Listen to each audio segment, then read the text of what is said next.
All right, we're going to be looking at the player level up framework. I'm back with another banger one here. I think you guys are going to love this video, this audio. If you find value from it, please hit the share button. Share this with somebody that you think needs this type of information to help themselves level up with either themselves as a parent or a player. And we're going to be looking at the player level up framework, and the $1 million question is going to be the following. Okay, so what we're going to be looking at is this question, and then we're going to be diving into the information that comes with it. Why isn't it letting me switch pages? Switch page. There we go. Okay, so looking at this here. The question that is the $1 million question: do you want your child coming to you for the rest of their life to solve all of their problems? Do you want your child as a parent coming to you when they're 18, 20, 30, 40, however long or however old for the rest of their life and your life to solve, they're coming to you to solve all their problems? Do you want that? More than likely, you probably don't. So they could be a 30, 40-year-old man. Like, have you ever seen the movie Step Brothers?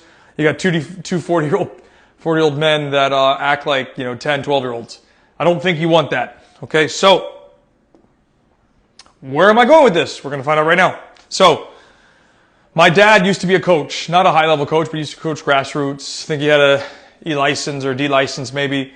And my dad's best coaching quote at a parents' meeting was the following.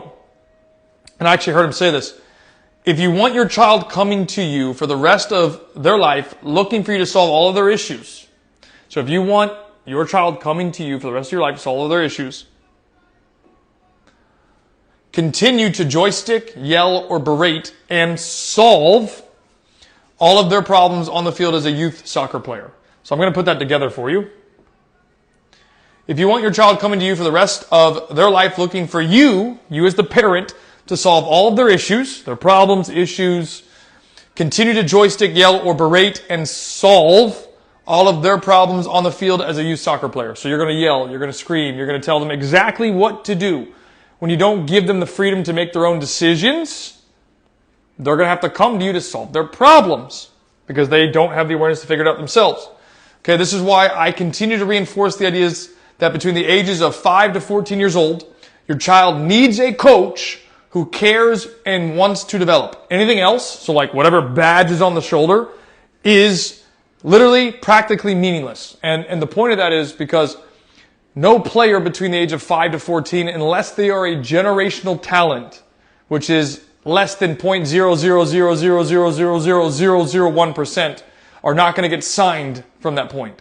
So you're going to get signed being 15, 16, 17, 18, 19, 20, maybe 21 years old, and then potentially higher, like a Jamie Vardy as an example. So the key thing is the development process between 5 to 14. So what league they're in doesn't really matter as long as they're being challenged. So just to make sure that's abundantly clear. Okay, now what I do want to show you real quick is a text message that I received from a parent and I'm going to read it to you because I don't know how well you can read it. And it came in and it said, "Hey coach, just saw the video you shared about a quiet sideline. Let me share with you a clip of the opposite." So the clip was a parent screaming for the kid to kick it or send it or whatever, and the kid didn't. He dribbled up and scored. And he goes, "I think you'd appreciate what's going on here from the parents. A parent from my son's team and friend is yelling at my kid to kick it out as he receives the ball in our half. I was quietly collecting data, but I had to yell at him to not listen to play his game. My son then takes on 2 players and scores. The same parent that is complimenting him with 5 seconds later after he scores." He continues with, "I was a yeller as well, but after watching your content, I've learned to stay quiet and my son's game has gone through the roof." So he's saying because he learned with time to be quiet on the sideline, his son's game has exploded. He's now overconfident and sometimes takes unnecessary risk. Okay, fair enough. He's a kid. He's going to do that, which leads to us conceding goals, but it's part of the process. Agreed. They needed to take those risks and learn. Your content is making a difference out here, man. I love what you're doing. Please keep it up. The kids and parents need you. There's more to this. Okay, I responded to him. I'm not going to read those parts too much, but I basically said, "That's awesome to hear. I'm very happy to hear that you've made changes to your game and your son's game. That was pretty funny listening to the video of the guy saying, 'Boot it,' or 'I'm sorry, kick it.' And you're like, 'No, man, it's cool.' And I said, it's effing unbelievable once parents realize that their kids can do when you let them." Or it says, it's unbelievable once parents realize what their kids can do when you let them. But they have to be given the freedom to try. He responded with, exactly, next I need to figure out is to tell our parents to let them play, but they won't listen. I said, more parents need to take my 3% parent blueprint. He goes, big facts. I said, how does it feel now as a parent? He goes, it was scary at first because you're letting go of a lot of influence, or I should say perceived influence. But then you see your kid do things that he wouldn't have with the chains on, and it's amazing. So I'm going to get back to that when we finish the message. I go, it's crazy, right?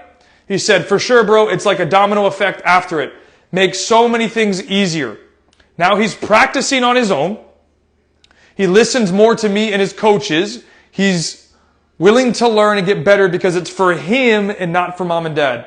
I put a laughing emoji and I said, that is so cool, man. I'm glad you realized you needed to step back. And I want to talk about this one part where he said, it was scary at first because you're letting go of a lot of perceived influence, or I should say perceived influence, but then you see your kid do things that he wouldn't have with the chains on. It's amazing. So he's watching his player at first. He's a joysticker, he's a yeller, he's a screamer, whatever. He's trying to control his kid. What he's essentially saying is he gave the kids the freedom. He took the shackles off, like the handcuffs. He was handcuffed, he took them off. He gave the kid the freedom to play, and he's doing stuff that he wouldn't have done if I continued to yell at him. And it's like, bingo! That is the entire point. So I want to go back to this real quick. So,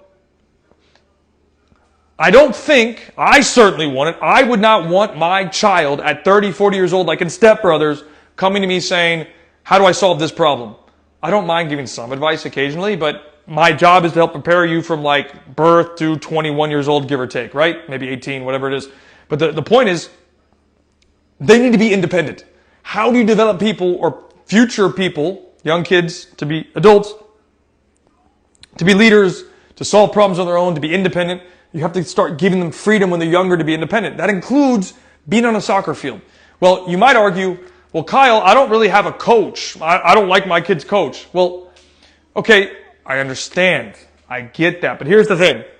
Whose fault is that really? At the end of the day, whose fault is that? It's your fault because you decided to register to a club or a team and you went with that coach.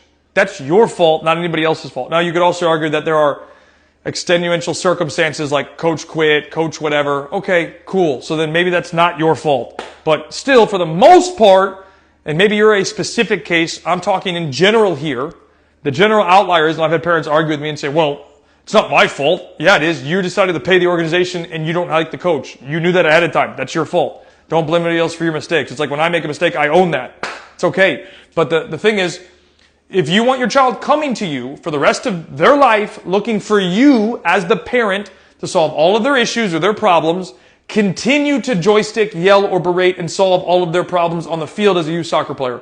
That is what my dad said, and there's a couple of parents after that. This was a couple of years ago, by the way. And they were like, in fact, there's still one of them that I talked to. He's like, man, when your dad said that, it was like a punch in the face to me. He was like, because I realized that I was that guy not giving my kid the freedom. And he, privately, it's not really private, but he was like, I wasn't the biggest fan of your dad as a coach, but when he said that, he's like, boom, I realized this was for my son and not for me. When I was that parent joysticking and yelling and screaming, it was about me and my ego as a parent versus about my son and his game. And like those are things that I think parents have to be a little bit more mindful of when it comes to this because, at the end of the day, it's your child's experience. They're the one going through the game.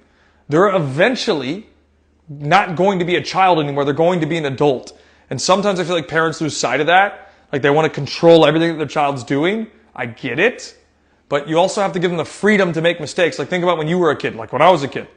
Like my generation was probably the last one to like go out and like be out in the street playing, climbing. The kids don't have the same freedom anymore. So like we need to try and recreate that artificially as much as possible. And doing that through the game I think is the best opinion. So hope that makes sense, guys. Hope you learned something from this. But that was the player level up framework and the $1 million question. And you have to decide what that means for you and how you want to behave on the sideline. I know it's hard. Because, and I'll tell you too as a coach, right? To close it out. I'm a guy that gives the kids a lot of freedom. I'll give a couple of things during the game. But really, like there's times where the kids will make a mistake and I want to rip my hair out and be like, why did they do that? Why did he make that choice? But again, I get the benefit and you guys as parents get the benefit being on the sideline, seeing everything, right? My side, parent side, you get to see 180, the whole thing. A player gets to see this.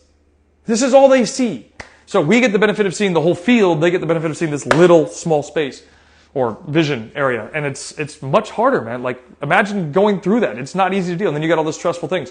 And like, there's times when I'm a coach and I'm like, why are you doing that? But I'm like, I got to let them go through it. They got to learn. And then after they make a mistake, I try and correct the behavior. But it's not an easy thing to do. And it takes time, hours and hours of repetition. And with time, they'll get there. But hopefully that makes sense. Hope you enjoyed this video, and we'll see you in the next one. Make sure you share if you think you found value from this, please.